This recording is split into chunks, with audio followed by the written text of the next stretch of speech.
Voilà, je m'appelle Didier Corny, je suis designer et je m'intéresse beaucoup à l'architecture.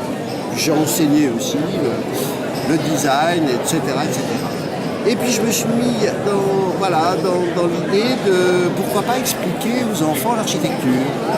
Et puis et pourquoi pas expliquer l'architecture moderne.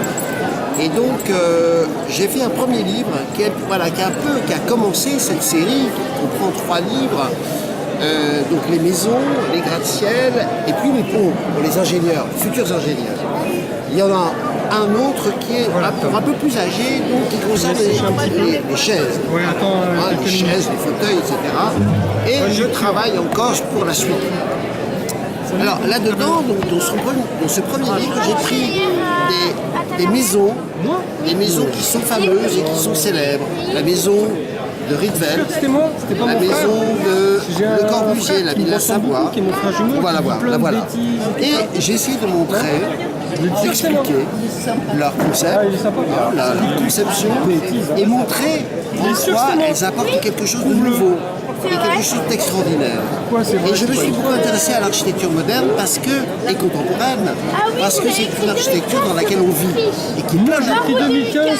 Et alors, je passe en revue beaucoup de maisons. Celle-ci est une maison parce que je trouve que l'architecture, c'est aussi le droit d'habiter quelque part. Et là, donc, c'est la maison qui avait été commandée par l'abbé Pierre, qui a été construite par Prouvé et qui a été construite très très rapidement, sur place, pour accueillir toute une famille. Et puis je termine ce livre par une maison qui est intéressante, qui est une maison écologique. Et c'est-à-dire que c'est comme une grande ferme. En fait, elle fonctionne en cercle fermé. C'est-à-dire qu'on cultive, on élève des animaux, on se protège aussi du bruit de la voie ferrée et du climat et du vent qui est quelquefois extrêmement froid. C'est dans un endroit près de Londres, très froid, mais aussi très bruyant, puisqu'il y a des trains. Et donc c'est un endroit qui avait été délaissé.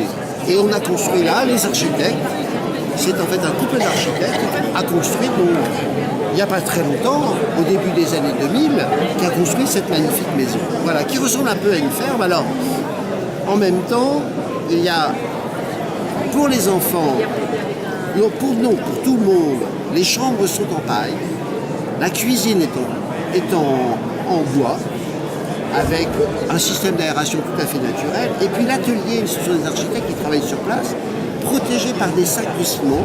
Voilà, donc on a en fait la définition de toutes les maisons. Bonne lecture. Voilà. Merci.